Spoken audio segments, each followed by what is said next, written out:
The mountain man's weathered hand extended toward the trembling woman, his deep voice cutting through the bitter wind, like a promise carved from stone.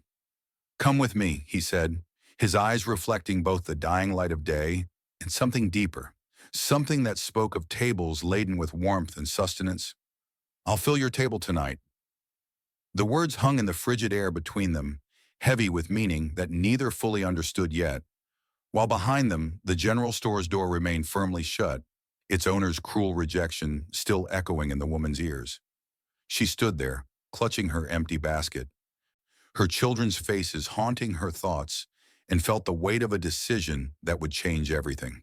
But to understand how Julie Rodriguez came to stand in that moment of desperate choice, we must travel back 3 days earlier, when the first frost of October painted the mountain valleys in shades of silver and gold, and when her world began its inexorable slide toward the precipice of survival. The morning sun cast long shadows across the small cabin that Julie had called home for the past 5 years, its golden rays filtering through windows that needed new glass but would have to wait another season. She moved quietly through the 2 rooms that comprised their entire world, careful not to wake her children, 7-year-old Maria and 5-year-old Carlos, who slept curled together on the narrow bed they shared. The floorboards creaked beneath her feet, a familiar symphony that had once brought comfort, but now served as a reminder of all the repairs she couldn't afford. Julie's husband had been gone for 8 months now, not dead but disappeared into the wilderness, chasing rumors of gold strikes and better opportunities, leaving behind only a letter that promised he would return before the first snow. The letter lay folded in her apron pocket, its edges worn soft from countless readings, its promises growing more hollow with each passing day. She had stopped believing in those promises sometime around the end of summer, when the last of their savings had been spent on flour and salt, and when the reality of facing winter alone had settled over her like a shroud. The children stirred as she prepared their meager breakfast, a thin porridge made from the last of their oats, stretched with water and hope. Maria's dark eyes opened first, always the early riser. Always the one who seemed to sense her mother's worries even when Julie tried her best to hide them behind forced smiles and cheerful morning songs. "Good morning, my little star," Julie whispered, smoothing her daughter's tangled hair. Maria smiled, but it was a careful smile, the kind children learn when they've grown too familiar with their parents' struggles. Carlos woke more slowly, rubbing his eyes and reaching instinctively for his mother's hand, seeking the comfort that had become increasingly precious as their circumstances grew more dire. They ate their breakfast in relative silence, the children having learned not to ask for seconds when there were none to give. Julie watched them eat, her own portion set aside so that theirs could be slightly larger, and felt the familiar ache in her chest that came from loving someone more than life itself while feeling powerless to provide for them adequately. After breakfast, Julie sent the children to play outside while she took inventory of their dwindling supplies. The root cellar, once full of preserved vegetables and dried meat, now contained only a few withered potatoes and some turnips that had seen better days. The flour barrel held perhaps enough for another week of careful rationing, and the last of their bacon hung in the smokehouse like a reproach to her poor planning. She had been putting off the inevitable trip to town, knowing that her credit at the general store had long since been exhausted and that the proprietor's patience had worn thin. But with winter approaching and their supplies nearly gone, she could delay no longer. The children needed food, and she would swallow her pride if necessary to secure it. The next morning dawned gray and cold, with a kind of wind that seemed to cut straight through whatever protection clothing might offer. Julie dressed carefully, putting on her best dress, the blue one that had once been new but now showed the careful mending that spoke of years of hard use.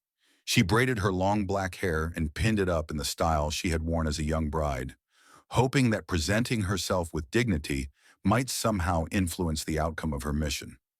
The children begged to come with her, but she refused, knowing that what lay ahead might require conversations and negotiations that were better conducted without small ears listening.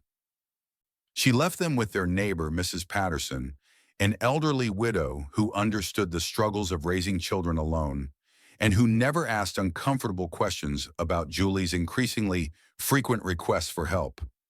The ride to town took most of the morning, her old mare picking her way carefully along the mountain path that served as the only connection between their remote valley and the outside world.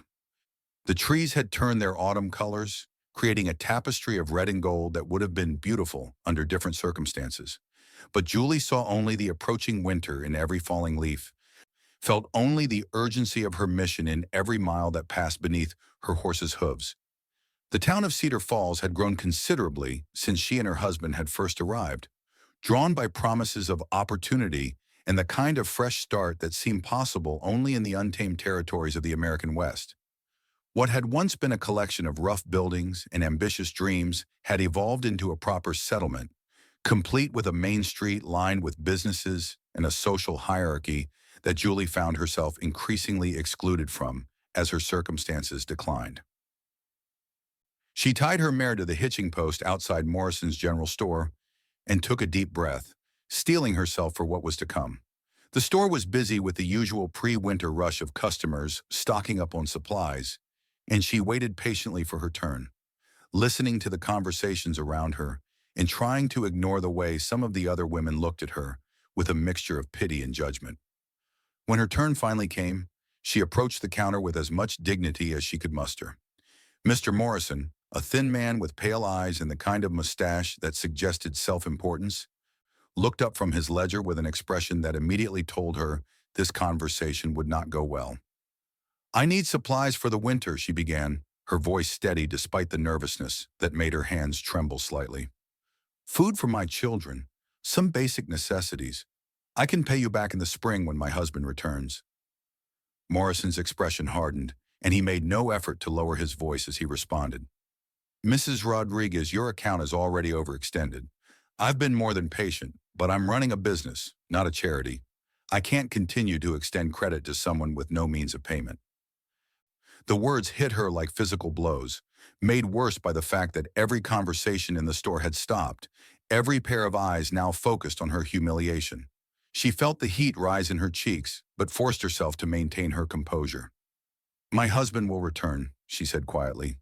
"He's a good man, and he'll honor his debts." Morrison shook his head, his expression unmoved by her plea. "I've heard that story before, ma'am. Men go off chasing dreams and leave their families to face the consequences. I'm sorry, but I can't help you." The silence that followed was deafening. Julie stood there for a moment, feeling the weight of every stare, the judgment in every whispered comment. She had known this might happen, had prepared herself for rejection, but the reality of it was still devastating. "Please," she tried once more, her voice barely above a whisper. "My children are hungry."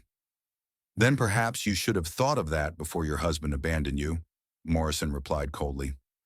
"I suggest you find some other means of support." The cruelty of his words delivered in front of the entire store was like a slap across the face. Julie felt something inside her break, some last vestige of hope or dignity that she had been clinging to despite everything. She turned and walked toward the door, her steps measured and deliberate, refusing to run despite every instinct that told her to flee. It was as she reached the door that she heard the voice behind her, deep and quiet but carrying clearly through the suddenly silent store. "That's enough, Morrison." She turned to see a man she didn't recognize, tall and broad-shouldered, with the kind of weathered face that spoke of years spent in the mountains. His hair was dark with streaks of gray, and his eyes held the intensity that made Morrison take an involuntary step backward. "The woman asked for help," the stranger continued, his voice calm but carrying an undercurrent of steel. "There's no call for cruelty." "This is my store," Morrison blustered, but his voice lacked conviction. "I have the right to refuse service to anyone." The stranger stepped closer to the counter, his presence somehow filling the space in a way that made everyone else seem smaller by comparison. "You have the right to be a decent human being too, but you seem to have forgotten that." Julie watched this exchange with a mixture of gratitude and embarrassment. She didn't know this man, had never seen him before, but he was defending her when no one else would. Part of her wanted to thank him, while another part wanted to disappear entirely, to escape the attention his intervention was drawing. The stranger turned to her then, his expression softening slightly. "Ma'am," he said with a slight nod, "I'm Stephen Alvarez. I couldn't help but overhear your situation. Julie Rodriguez, she replied quietly, unsure of what else to say.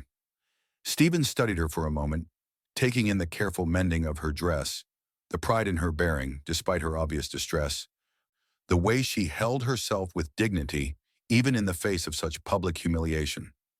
He saw something in her that reminded him of his own mother, who had faced similar struggles in the years after his father's death. Come with me, he said finally, his voice gentle but firm. I'll fill your table tonight. The words seemed to hang in the air between them, laden with possibilities that Julie didn't dare contemplate. She looked into his eyes and saw something she hadn't encountered in months, perhaps longer. She saw kindness without condition, generosity without expectation of return.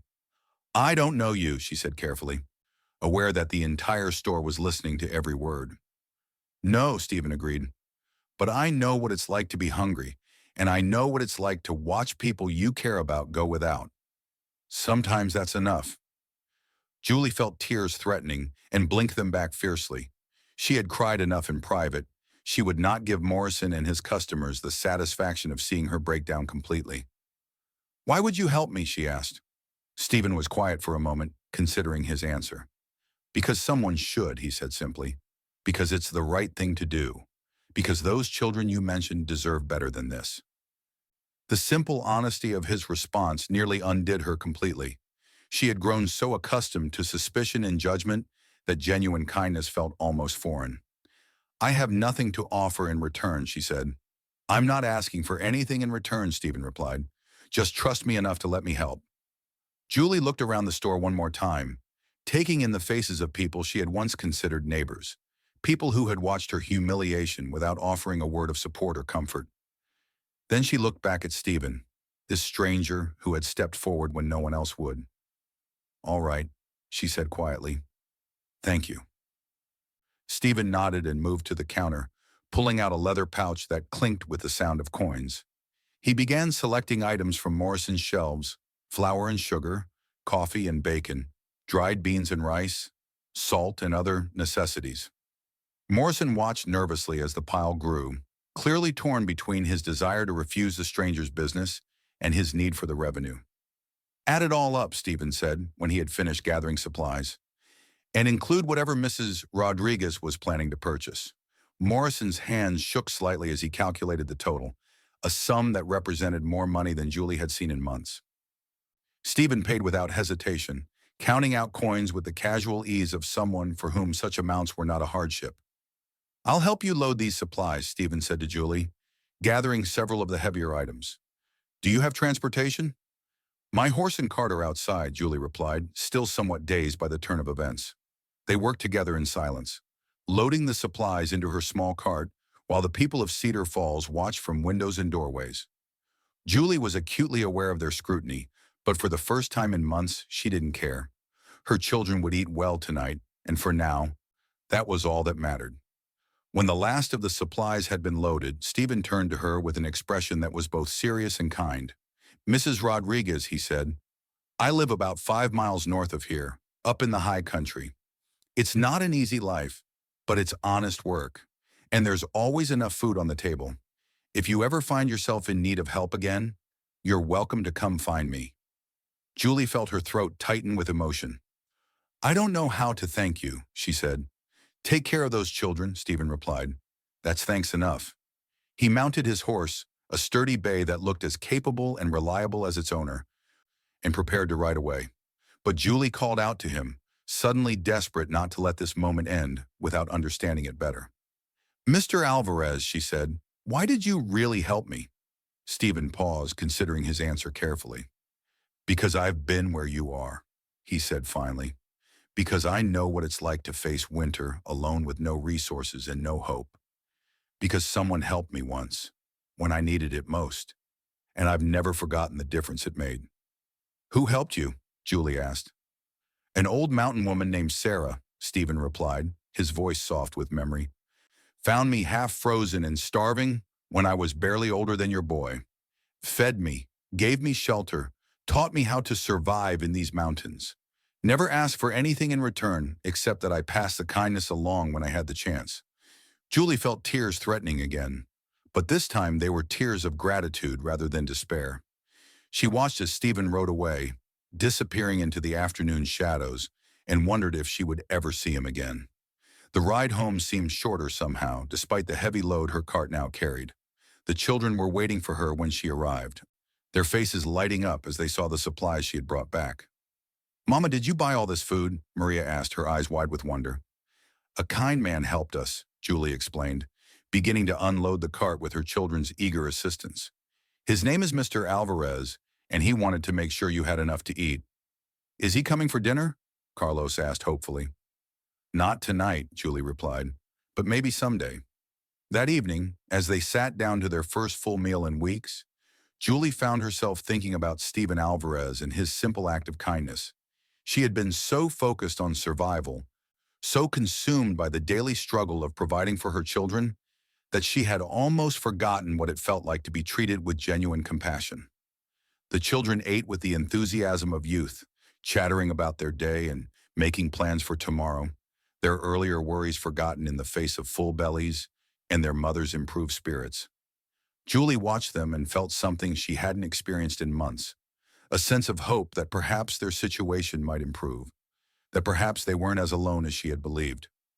Over the following days, Julie found herself thinking often about her encounter with Stephen. She wondered about his life in the high country, about the old woman who had helped him, about the circumstances that had led him to understand so perfectly what she was going through. She found herself looking forward to the possibility of seeing him again, though she wasn't entirely sure why. The supplies he had purchased lasted much longer than she had expected, partly because she was careful with rationing and partly because the quality was better than what she had been able to afford on her own. Each meal was a reminder of his generosity, each day without hunger, a gift that she treasured. As October progressed and the first snows began to dust the mountain peaks, Julie made a decision that surprised even herself. She began to prepare for the possibility of seeking out Stephen's offer of help, not because she was desperate again, though winter was indeed approaching, but because she wanted to thank him properly, and perhaps because she wanted to learn more about this man who had shown such unexpected kindness. She spent several days gathering information about Stephen Alvarez from the few people in town who were willing to talk to her. What she learned painted a picture of a man who lived alone in the mountains, who trapped and hunted for his living, who was known for his honesty and reliability, but who kept mostly to himself. Some spoke of him with respect, others with a kind of wariness that suggested they didn't quite know what to make of someone who chose such a solitary existence. The more she learned, the more curious she became. Here was a man who had clearly chosen isolation, yet he had stepped forward to help a stranger without hesitation. Here was someone who lived apart from society, yet he understood human kindness better than most of the people who lived surrounded by neighbors and community. One afternoon, as she was working in her small garden, harvesting the last of the vegetables before the first hard frost, Julie made her decision. She would take the children and go find Stephen Alvarez, not to ask for more help, but to offer her thanks and perhaps to explore the possibility of the different kind of life he had mentioned. The decision felt both terrifying and liberating. For months, she had been waiting for her husband to return, waiting for someone else to solve her problems, waiting for circumstances to change on their own. But Stephen's example had shown her that sometimes you had to take action. Sometimes you had to step forward and make your own choices rather than waiting for life to happen to you. She spent the next few days preparing for the journey, packing carefully and making sure the children understood that they were going on an adventure to meet the kind man who had helped them. Maria, always the more serious of the two, asked thoughtful questions about what they might find, while Carlos was simply excited about the prospect of seeing new places. The morning of their departure dawned clear and cold, with the kind of crisp air that promised winter was not far away. Julie loaded their few essential possessions into the cart, along with some of the supplies Stephen had purchased, reasoning that she could at least offer to share a meal with him as a small gesture of gratitude. The journey to the high country took most of the day, following directions she had pieced together from various sources in town. The path grew narrower and steeper as they climbed, winding through forests of pine and aspen that glowed gold in the afternoon light. The children marveled at the scenery, pointing out deer and birds and chattering about everything they saw. As evening approached, Julie began to worry that she might have taken a wrong turn somewhere, that they might be lost in the wilderness with night falling and temperatures dropping. But just as she was beginning to consider turning back, they rounded a bend in the trail and saw smoke rising from a chimney ahead. Stephen's cabin was larger than her own, built of solid logs and situated in a clearing that offered views of the surrounding mountains. It looked like a place where someone could weather any storm, where the challenges of mountain living had been met with skill and determination. Julie felt a moment of nervousness as she approached, wondering if she had made the right decision in coming here unannounced. Stephen emerged from the cabin as they approached, clearly having heard the sound of their cart. He looked surprised but not displeased to see them, and Julie felt some of her nervousness ease at the welcoming expression on his face. "Mrs. Rodriguez," he said, walking toward them with a slight smile. "This is an unexpected pleasure. Are you and the children all right?" "We're fine," Julie replied, climbing down from the cart. "I wanted to thank you properly for what you did in town, and the children wanted to meet you." Stephen's attention turned to Maria and Carlos, who were watching him with the kind of curious shyness that children display when meeting someone new but potentially interesting. "And you must be the children I've heard so much about," Stephen said, crouching down to their level. "I'm Stephen. Your mother tells me you're both very brave and very smart." Maria stepped forward first, always the bolder of the two. "Thank you for helping our mama," she said with the serious politeness of a child who had been coached on proper behavior. "You're very welcome," Stephen replied gravely. "It was my pleasure to help." Carlos, emboldened by his sister's example, moved closer as well. "Do you really live all by yourself up here?" he asked. "I do," Stephen confirmed. "It can be lonely sometimes, but it's also very peaceful. Would you like to see around?" The children nodded eagerly, and Stephen began to show them around his property, pointing out the various buildings and explaining how he lived. Julie followed, watching as he patiently answered their questions and included them in his explanations. She could see that he was genuinely comfortable with children, that his kindness in town had not been an aberration, but a reflection of his true character. The tour ended at a large garden plot where Stephen grew most of his own food, now mostly harvested for winter, but still showing signs of the abundance it had produced. Julie looked at the neat rows and careful planning and felt a pang of recognition. Here was someone who understood the importance of self-sufficiency, who had built a life based on preparation and hard work, rather than dependence on others. As evening approached, Stephen invited them to stay for dinner, an invitation that Julie accepted gratefully. The children were tired from the journey and excited by all the new things they had seen, and the prospect of a warm meal and a safe place to rest was deeply appealing. Stephen's cabin was comfortable and well-organized, with the kind of practical furnishings that spoke of someone who valued function over decoration, but who also understood the importance of making a space feel like home. The main room centered around a large stone fireplace that provided both heat and light, and the kitchen area was equipped with everything necessary for preparing substantial meals. As Stephen prepared dinner, Julie found herself helping automatically, falling into the kind of easy cooperation that felt natural and right. The children played quietly near the fire, their voices a pleasant background to the adult conversation. "How long have you lived here?" Julie asked as they worked together. "About 10 years, Stephen replied, stirring a pot of stew that smelled wonderful. "I came here after Sarah died, the woman I told you about. She left me her cabin and her knowledge, and I've been building on what she taught me ever since." "Do you ever get lonely?" Julie asked, then immediately regretted the personal nature of the question. Stephen considered his answer carefully. "Sometimes," he admitted, "but I've learned that being alone and being lonely aren't necessarily the same thing. I have my work, my animals, my connection to this place. It's been enough, most of the time." "Most of the time," Julie repeated softly. Stephen looked at her directly then, and she saw something in his eyes that made her breath catch. "Until recently," he said quietly. The dinner that followed was one of the most pleasant meals Julie had experienced in months. The stew was rich and satisfying, made with vegetables from Stephen's garden and meat he had hunted himself. The children ate with enthusiasm, asking Stephen questions about his life and telling him about theirs, with the kind of openness that children display when they feel safe and welcome. As the evening progressed, Julie found herself relaxing in a way she hadn't in months. The warmth of the fire, the satisfaction of a good meal, the sound of her children's laughter, and the quiet presence of this kind man all combined to create a sense of peace that she had almost forgotten was possible. When it came time to put the children to bed, Stephen offered them his own bed while he prepared to sleep on the floor near the fire. Julie protested, but he insisted, pointing out that the children needed proper rest and that he was accustomed to sleeping wherever necessary. As the children settled down for the night, Julie found herself sitting by the fire with Stephen, sharing a cup of coffee and talking quietly about their lives, their hopes, their fears. She told him about her husband's departure, about the struggles of the past months, about her determination to provide for her children no matter what it cost her. He listened without judgment, offering understanding rather than advice, creating a space where she felt safe to be honest about her situation.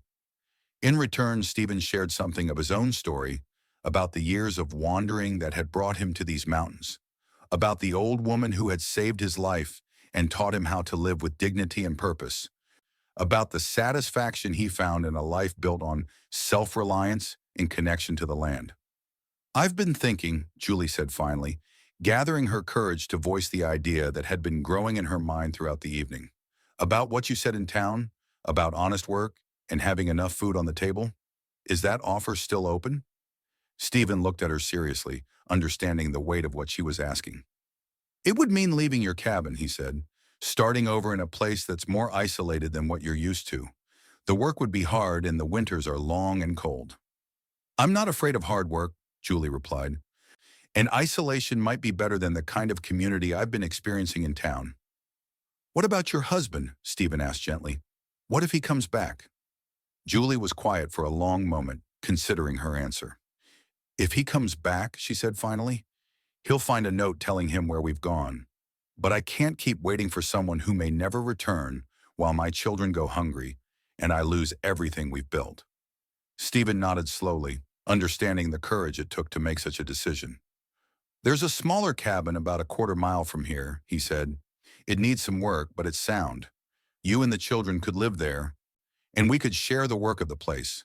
I could teach you what you need to know about mountain living, and you could help with the tasks that are easier with more hands." "What would you ask in return?" Julie wanted to know, having learned to be wary of offers that seemed too generous. "Honest work," Stephen replied. "Partnership in building something worthwhile.